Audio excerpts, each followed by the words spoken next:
अच्छा, ऐसा धोखा हमारे साथ किया, भोगोगे तुम।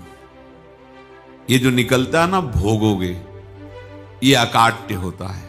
क्योंकि किसी का भी हृदय, मान लो किसी भी जीव जंतु को आप कष्ट दें और उसका हृदय आह भर जाए, तो वो आह वज्र की लीक है, तुम्हें भोगना पड़ेगा। वो आह किसी की ना लेना जिंदगी। कोई ऐसा कोई आह भर करके कह दिया तुम समर्थ हो, हम तो कुछ कर नहीं सकते, और अंदर से दुखी, फिर तुम्हारी सामर्थ्य काम नहीं करेगी, मिट्टी में मिला देगी। ऐसा नहीं कि आप जो कर रहे हैं कोई देख नहीं रहा, कोई हिसाब किताब नहीं, जो कर रहे हैं अवश्य में भोक्तव्यम। बहुत सावधान। जीव स्वयं नित्य निरंतर कर्मों के जाल को रच रहा है और अपने आप को बांध रहा है। आपको मुक्त होना है, बंधना नहीं है। जीव का जन्म कर्मों के अनुबंध से होता है, कर्मों के बंधन से होता है, और उसको अपना ऋण चुकाना होता है। कर्मानुबंध ये बहुत सूक्ष्म विषय है। जैसे आप जिस परिवार में जन्म लिए हैं, तो उस परिवार के लोगों से आपका ऋण है, इसलिए उसी परिवार में आप आए हैं। और ऋणानुबंध, उसको बिना चुकाए या बिना वसूल किए आप वहां से जाएंगे नहीं। आपको लेना है तो वसूल करना है, और देना है तो चुकाना है। ये पूर्व के जन्मों से निश्चित किया गया है। जैसे किसी के यहां पुत्र हुआ, जन्म से ही पैसा खर्चा शुरू हुआ, जो बड़ा हुआ तो उद्दंडता के द्वारा मार पूरे परिवार को क्लेश पर क्लेश देता चला जा रहा है। ये तुम्हारे कर्म का फल है। या ऐसे शक्तिहीन बुद्धिहीन ऐसे पागल पूरे जीवन सेवा करो, तुमसे अपना हिसाब चुकाने के लिए वो आया है। अब परिवार के जो सदस्य जुड़े आके, मतलब पत्नी आते ही पूरी हृदय में आनंद, परिवार में आनंद, और जीवन भर वो आनंद ही सुख देने के लिए उसका जन्म हुआ। वो अपना ऋणानुबंध मुक्त, और आते ही भयंकर क्लेश खड़ा कर दिया, बीच में दीवार और झगड़ा वैसा, फिर अतरे दिन मारपीट शुरू, कलह अशांति, पूरा जीवन नरक हिसाब करने आए।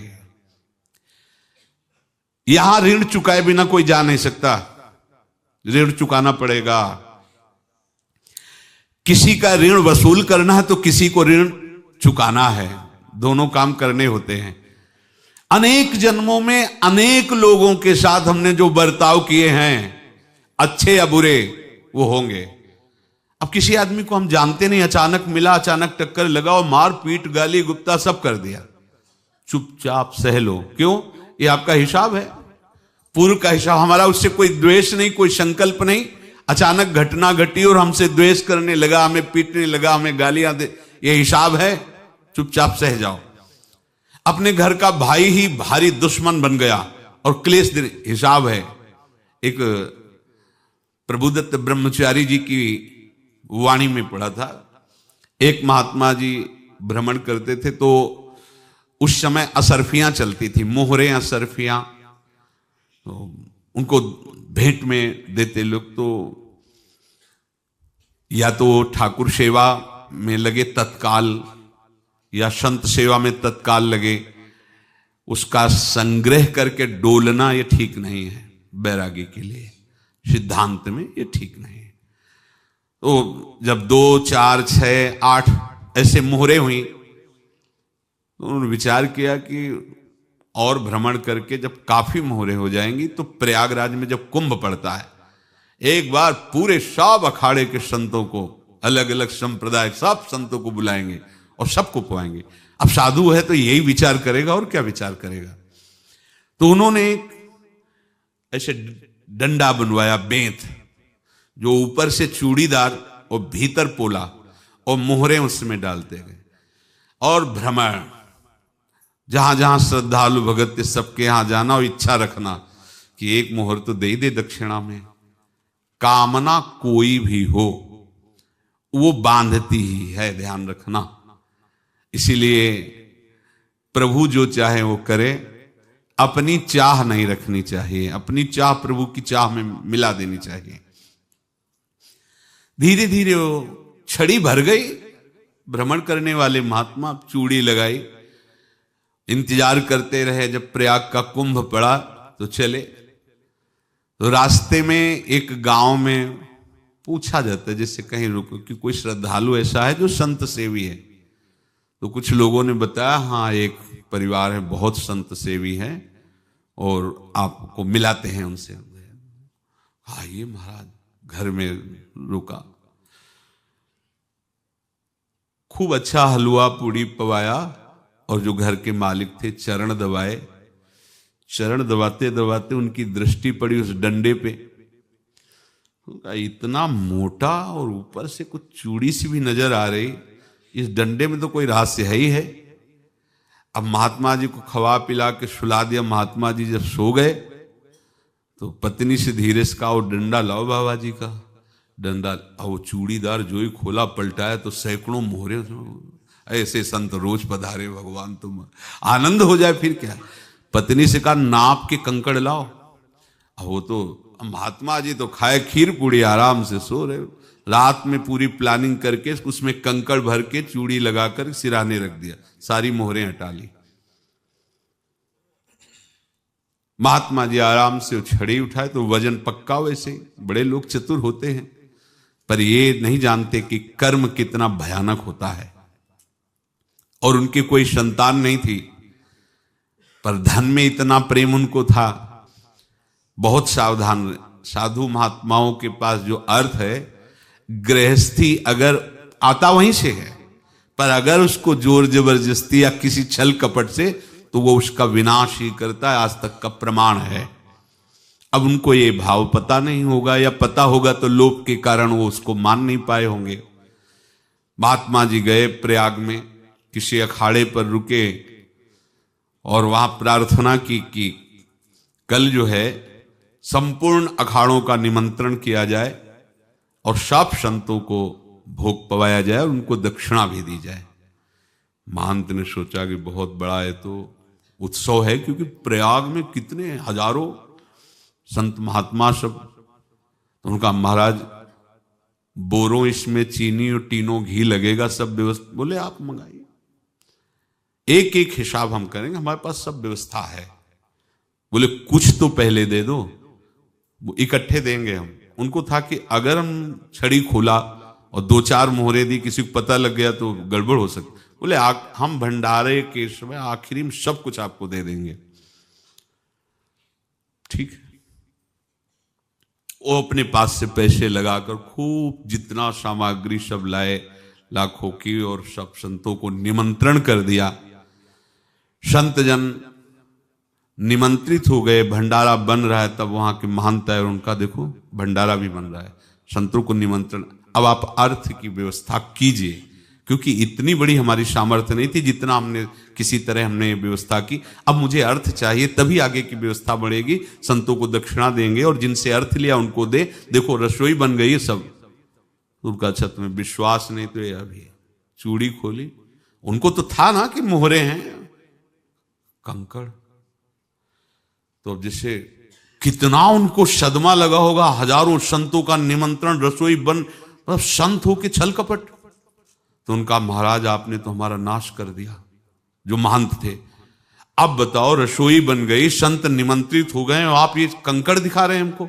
आपने तो हमें बर्बाद कर दिया, हमारी इतनी सामर्थ्य नहीं थी, आप पहले बता देते। संत होकर ऐसा छल कपट। अब वो बोले तो क्या बोले, क्योंकि उनको पता था कि मोहरे हैं इसमें।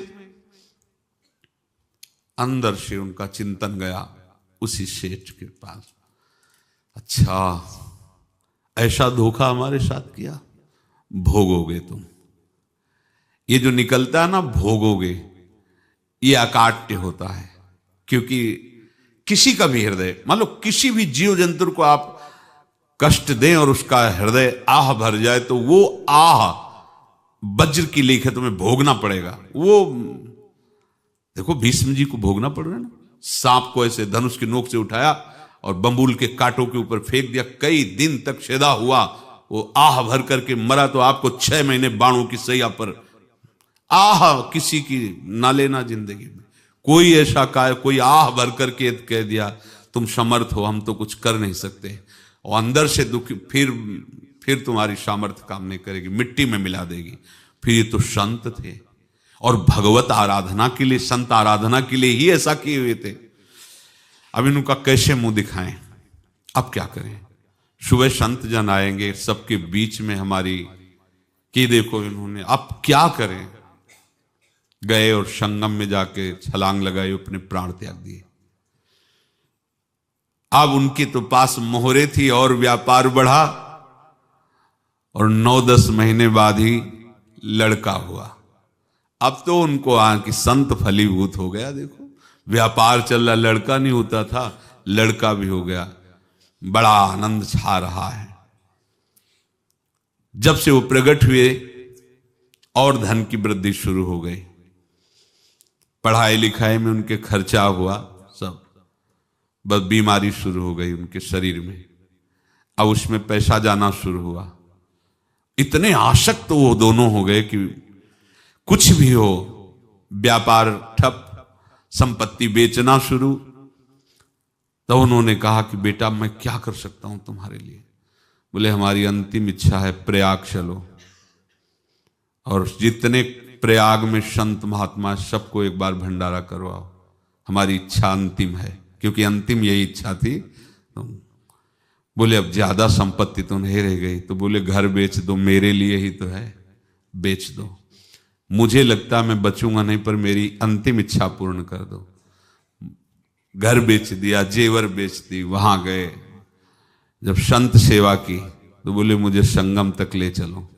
संगम तक ले गए और बोले समझे तुम चुराए थे और हमने उसको छीना है, कुछ नहीं रह गया तेरे पास कुछ, अब केवल ममता और आसक्ति में जलकर मर और नरक प्राप्त कर। मैं वही महात्मा हूं जिसकी तूने मोहरे ली थी, शरीर छोड़ दिया। महात्मा को जन्म लेना पड़ा और इनको दुर्गति भोगनी पड़ी। ऋणानुबंध होश में, ऐसा नहीं कि आप जो कर रहे हैं कोई देख नहीं रहा, कोई हिसाब किताब नहीं, जो कर रहे हैं अवश्य में भोक्तव्यम, बहुत सावधान। अनेक जन्मों में अनेक लोगों से जो कुछ लिया दिया है, इस लेने देने को मिटा देने के बाद ही तुम मुक्त हो गए। इसीलिए एक उपाय है, लेना न देना मगन रहना। क्या? मालिक को समर्पित हो जाओ, मालिक को अपना माना हुआ समर्पित कर दो, खत्म। अहम त्वाम स्वरूपापेभ्यो मोक्षयिष्यामि, सब खत्म। आगे पीछे लेना देना सब खत्म। एकादश स्कंद में भगवान श्री कृष्णचंद्र जी ने कहा, जो मेरे चरणों का आश्रय लेकर भक्त मेरा भक्ति करता है, उसके पितृ ऋण, मातृ ऋण, देव ऋण, ऋषि ऋण, सब ऋणों से मैं मुक्त कर देता हूं। बस यही एक उपाय है जो इसके बंद करने का उपाय भक्तों के लिए है। वो यही है, भगवान की शरण में होकर अपना माना हुआ पूरा भगवान के अर्पित कर दो। अर्पित करने का तात्पर्य उसमें अहम हटा दो। तो दियम वस्तु गोविंदम तुभ्यमेव समर्पये। जिनसे तुमने सेवा करवाई है उनकी सेवा करनी पड़ेगी। जिनसे तुमने जो कुछ लिया है उनको देना पड़ेगा। ये लेने देने का व्यापार जब तक समाप्त नहीं होगा तब तक तुम्हारा जन्म मरण चलता रहेगा।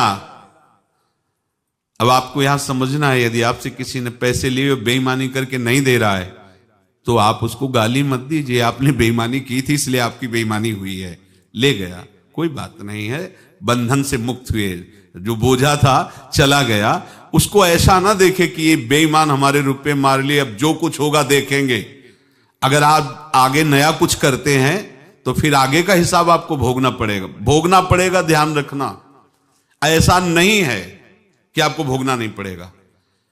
एक ही उपाय है कि अब जो शरीर धारण किए इसी में जो भोग ले, आगे ना होना चाहिए। तो क्या करे? सर्वतो भावेन भगवान की शरण ले ले। ये तो सर्वाणि कर्माणि मयि सन्न्यस्य मत्पराहा अनन्येनैव योगेन माम ध्यायन्तु उपासते तेषाम् अहं समुद्धर्ता मृत्यु संसार से। ये बड़ा कठिन है पार होना, कोई छोटी मोटी बात है। एक महात्मा बाल्यावस्था से भजन करते थे, शालिग्राम भगवान पास रखते थे और उन्हीं की आराधना करके बस पाठ, नाम, जप और भ्रमण करते थे। यौवन अवस्था थी, गंगा जी के किनारे अपने ठाकुर को विराजमान करके स्नान करने के लिए कपड़ा ही उतार रहे थे कि 90 लोग आ गए, भाला तलवार सब ले, मारो मारो इसको मारो, घेर लिया। तो उन्होंने हाथ जोड़कर कहा हमने क्या अपराध किया, कोई सुन ही नहीं रहा। तो उन्होंने कहा मार तो डालोगे ही आप 90 लोग, हम कोई अस्त्र शस्त्र तो लिए नहीं, एक बार हमें गंगा में डुबकी लगा देने दो और अपने ठाकुर को स्नान करा देने दो, फिर इसके बाद आप मार देना। भगवत इच्छा से वो लोग रुक गए, स्नान किया और अंदर से प्रार्थना की, प्रभु ये क्या लीला है आपकी, आपके सिवा मेरा कोई है नहीं और ये मुझे मारना चाहते हैं। तो भगवान ने जानते हो क्या कहा उनके अंतर में, तुम मेरे में ध्यानस्थ हो करके शरीर को छोड़ो, ये लोग मारेंगे, ये मेरे भजन का फल है कि तुम्हें 90 जन्म नहीं लेना पड़ेगा, एक ही जन्म में 90 मिलके, तुमने 90 हिंसा की थी पूर्व में, तो तुम्हें 90 बार जन्म लेना होता और एक एक करके मारते। ये मेरे भजन का प्रताप है कि एक बार में ही 90 का हिसाब हो जाएगा। तुम आंख मूंदो, मेरे ध्यान में मगन रहो, मेरे प्रताप से तुम्हें कोई चोट नहीं होगी और स्वाभाविक मूर्छावस्था में प्राण तुम्हारे छूट जाए। ऐसा ही हुआ, ऐसा हुआ। तो ये बात समझ लो कि ये जो कर्मानुबंध है, ऋणानुबंध है। आप देखो, अगर शाप महात्माओं ने दिया कि तुम्हारे वंश का इससे विनाश होगा, तो भगवान भी परम धाम जा रहे तो उसी कील से, बाण की नोक में जो मछली लील गई थी छोटा कण, उसी से की नोक बनाई और उसी नोक को प्रहार किया, भगवान के श्री चरण में वही बाण की नोक लगी और भगवान ने स्वीकार किया ना। भगवान का बड़ा लीला विचित्र है। अगर छुप करके उधर रामावतार में बात, तो इधर ऐसे स्वीकार किया है भगवान ने। ऐसा कहीं नहीं दिखाया कि मैं भगवान हूं तो मैं अपने लिए, ऐसा नहीं दिखाया। नारद जी का हित किया पर नारद जी ने श्राप दिया तो भगवान ने स्वीकार किया। बंदरों ने ही सहायता की, जैसा बोले थे वैसा। ये लीला इस शरीर में भोगनी पड़ेगी। हाँ, ज्यादा को कम में भुगता देंगे, पर अब अगला शरीर ना मिले, इसके लिए सर्वतो भावेन भगवान के आश्रित हो जाए। जैसे आपने दुकान फैला रखी है तो उसमें दो काम होते हैं, लेना और देना। किसी को उधार दिया है तो हमें उसे लेना है, और कोई नगद देकर सामान ले रहा है तो उसे सामान देना है, या उधार लिया है तो हमें उधार देना है। अब अगर दुकान बंद करनी है तो तुम्हें देने वालों पर जोर देना है, लेने वालों पर जोर नहीं। लेने वाला तो जाओ हम क्षमा किया, समर्पित किया, हमारा कोई संबंध नहीं, खत्म हो जाए, वो खुशी हो जाएगा। लेकिन देने वाला तुम अगर दुकान भी उठा दोगे तो जहां भी रहोगे तुम्हारे पास वो आएगा, लाइए हमारा। तो देने पर नजर रखिए, जिसका जिसका हिसाब है वो आपके सामने आता जाए, हटाते जाओ। लेने पर नजर मत रखिए और दुकान फौरन उठा दीजिए, नहीं अगर लेते देते रहे तो चलता रहेगा। आगे चलकर कुछ लेना न देना, मगन रहना बस अपने प्रभु के चिंतन में। अब हम कैसे जाने कि किसको क्या देना है, हमें क्या पता? तो हम पूरा हिसाब जिनको पता है उनको दे देते हैं, समझ रहे हो? उनको पता है क्या लेना है क्या देना है, तो इनके पास पहुंच गए या सरकारी हिसाब से सब बराबर कर देंगे। हमको अपनी जिम्मेवारी इनकी चरणों में समर्पित कर देना है, तभी हम जीवन मुक्त होंगे। ये रहस्य की बात है। प्रभु कह रहे हैं, यस्य सर्वे समारंभाः काम संकल्प वर्जिताः ज्ञानाग्नि दग्ध कर्माणं तमाहु पंडितम बुधाः। जिसके संपूर्ण कर्मों के आरंभ संकल्प और कामना से रहित हैं, तथा जिसके संपूर्ण कर्म ज्ञान रूपी अग्नि से जल गए हैं, उसको ज्ञानी जन भी पंडित कहते हैं, बुद्धिमान कहते हैं। पूज्य श्री भाई जी महाराज कह रहे हैं, जैसे वहां ज्ञानाग्नि से दग्ध कह रहे हैं, तो अपने वृंदावन वासियों का प्रेमाग्नि से सब कर्म संस्कार दग्न होते हैं। जिस समय आपके हृदय में भगवत प्रेम का प्रादुर्भाव होगा तो लेश मात्र कभी तुम्हें दुख नहीं भोगना पड़ेगा। प्रेम का प्रादुर्भाव होते ही दुख का नाश हो जाता है। महासुख। जब प्रेम का प्रादुर्भाव होगा तो समस्त पाप भस्म हो जाते हैं, अशांति नष्ट हो जाती है, संसार ज्वाला स्पर्श भी नहीं कर सकती है। जब भगवत प्रेम का प्रादुर्भाव होता है तो हो सकता है उस उपासक के जीवन में दुखों का पहाड़ टूट पड़े, परिवार खिलाफ, शरीर रोगी, अव्यवस्था, बहुत बहुत कुछ, सब कुछ। कह रहे हैं इतना सब होने पर भी उसके हृदय में कोई भी दुख नहीं होता। ये ऐसा सामर्थ्यशाली भगवत प्रेम है। भगवान के चरणारविंद का जिसके हृदय में प्रेम है, भारी से भारी दुख भी उनको विचलित नहीं कर सकता।